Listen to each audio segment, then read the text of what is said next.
O, sir. Ano ating bossing? Medyo sir. Ano nangyari? Medyo masakit po pag dito. Masakit yung panga mo. Yan. Okay. Yan ang magandang ipa-adjust yung may masakit. Pero sir, normal lang sa ngipin mo na parang hindi siya pantay. Ganyan na talaga noon dati pa. Hindi. Hindi po ganito to dati sir. Ano po ba nangyari sa'yo, sir? Yung paghikap ko ng malaki sir. Mm. Tapos parang yung pag nahirapan na akong ibalik. Ang ginawa mo? Parang sinagad ko lang sir kasi may tumunog dito. Medyo matagal na rin po kasi. Ngayon, kailan sumakit yan? Ito po, pag sinasagad ko lang po dito. Pag sinasagat mo, sumasakit. Tapos minsan parang nabibingin na rin yung dito. Umaabot yun dito, no? Dali tignan natin Sige. Pag maghihikap tayo, tuturuan ko na kayo sa hikap. Sige nga. Sara. Lumalabas siya. Sige, higa kang patagilid. Ganyan.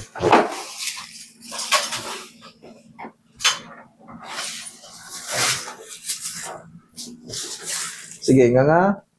Dahan-dahan, Sara. Yun, okay. Sige, upo ka. Sige nga. Dahan-dahan, Sara. Sara. Lagkit.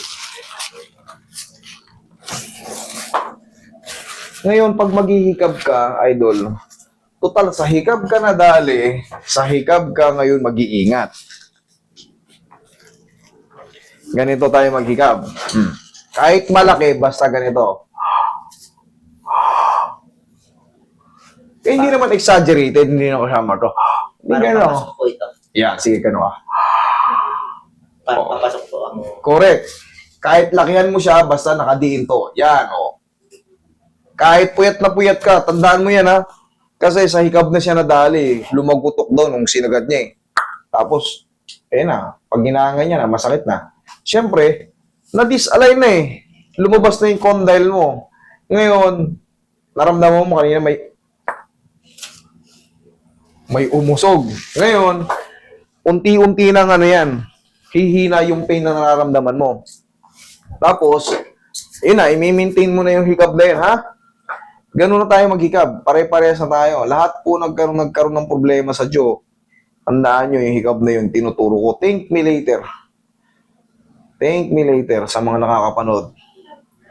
Kahit hindi pa kayo nakakaranas ng lockjaw, kung nagkiklik-klik na yan, hey, tandaan nyo yan. Sige nga. Sara. May sakit pa? Medyo meron pa po. Medyo meron pa. Dito. Sir, normal lang po ba yun na sumasayaw ang ating sayaw po yung Walang problema yun Nangyayari talaga yung parang lumuwag na siya. Parang gumaganon. Walang problema yun basta walang masakit. Pero kung may masakit, pag ginanon mo, bumuka siya tapos sumasakit yung dulo, hindi po pwede yun. Kailangan baguhin yung posisyon. Pero kung lumalagitik siya ng konti, tapos pag ginanon mo, wala lang masakit. Pero ngayon, bagong adjust yan, kung konti na lang yung pain, antay ka lang muna ng mga 3 to 4 days. Kasi, hihina pa yun. Hihina pa yung mga nararamdaman mo. Pero kung ang pakiramdaman mo, nag-maintain yung sakit or lalong sumakit, mali ako. Ibig sabihin, adjust pa. Pero kung kunting-kunti na lang, ipahinga lang po natin kasi minsan hindi na si 0-0. Ngayon, ikaw, yan ka. Laki mo. Sara. Sakit? Wala. Wala lang. Sabi ko sa'yo Yun na yun, yung kanina. Tapos, tandaan mo yung hikab, Very good. Kita mo? Kahit lakihan mo pa yan ng todo, basta, tandaan nyo ito. Kahit, binyari, kahit itodo mo pa yan, basta yun lang. Okay? Huwag mo lang ihikab lang yung walang ingat. Okay? Okay na? Okay. Sige. Thank you.